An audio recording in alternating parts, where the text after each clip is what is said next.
ಪಂಚಾಯತ್ ರಾಜ್ ಬಗ್ಗೆ ನಾನು ಮಾತಾಡಲ್ಲ. ಯಾಕಪ್ಪ ಅಂತಂದ್ರೆ ಎಲ್ಲಾ ಕನ್ನಡ ಪರ ಸಂಘಟನೆ ಹೋರಾಟಗಾರರು ನಮಗೆ ಬೆಂಬಲ ಸೂಚನೆ ಮಾಡಿದ್ದಾರೆ. ನಾರಾಯಣ ಗೌಡರು ಲೆಟರ್ ಕೊಟ್ಟಿದ್ದಾರೆ, ಇಲ್ಲ ಅಲ್ಲಿಗೆ ಜಿಲ್ಲೆ ನೀರು ಕೊಡ್ಬೇಕಂತ ಹೇಳಿ. ಕನ್ನಡ ರಕ್ಷಣಾ ವೇದಿಕೆ ಅಧ್ಯಕ್ಷರು ಪ್ರಭು ಶಶಿ ಅವರು ಲೆಟರ್ ಕೊಟ್ಟಿದ್ದಾರೆ, ಬಸವರಾಜ ಬಡಕೋಟೆ ಅವರು ಕೊಟ್ಟಿದ್ದಾರೆ, ಆ ಭಾಗದ ಎಲ್ಲ ರೈತ ಸಂಘದವರು, ದಲಿತ ಸಂಘದವರು ಎಲ್ಲರೂ ಕೊಟ್ಟಿದ್ದಾರೆ. ನಾನು ಇದ್ರಾಗ ಪ್ರತ್ಯೇಕ ರಾಜ್ಯ ಅಂತ ಅದನ್ನ ಸೇರ್ಸಂಗ, ಬಟ್ ನಮ್ಮ ರೈತರಿಗೆ ಅನ್ಯಾಯ ಆಗ್ತದೆ. ಯಾಕೆ ಕಾವೇರಿ ರೈತರಿಗೆ ಅನ್ಯಾಯ ಆಗ್ಲಪ್ಪ ಅಂತಂದ್ರೆ ಈ ತರ ಡಿ ಕೆ ಶಿವಕುಮಾರ್ ಅವ್ರಿಗೆ ಒಂದು ಸವಾಲ್ ಆಗ್ತದೆ.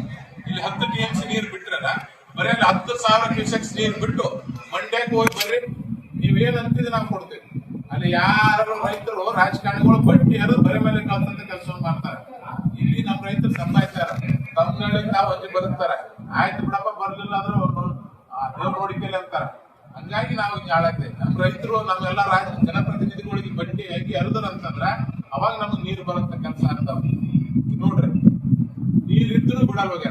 ಇದೇ ನಾನು ಹಿಂದೆ ಸಿದ್ದರಾಮಯ್ಯ ಸಾಹೇಬ್ರಿಗೆ ಮೊನ್ನೆ ನಾನು ಅದೇ ಮನೆ ಹೋಗ್ಸೋ ಪ್ರಯತ್ನ ಪಟ್ಟೆ. ಅವ್ರು ಒಂದ್ ಮಾತಂದ್ರು, ರಾಜುಗೌಡ ನಿಮ್ಗೂ ಟೆಕ್ನಿಕಲ್ ಆಗಿ ಗೊತ್ತಾಗಲ್ಲ, ನನಗೂ ಗೊತ್ತಾಗಲ್ಲಪ್ಪ, ಅಧಿಕಾರಿಗಳು ಸಭೆ ಸೇರಿಸಿದ್ರು.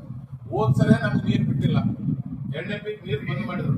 ಅವಾಗೂ ನೀರು ಇಷ್ಟೇ ಇದ್ರು ಡ್ಯಾಮ್ನಾಗ ನೀರು, ಕುಡಿಯೋ ನೀರು ಎಲ್ಲಾ ಉಪಯೋಗಿಸೋದ ಮೇಲೂ 7 TMC ನೀರು ಸರ್ಪ್ಲಸ್ ಆಗಿ ಉಳಿದು.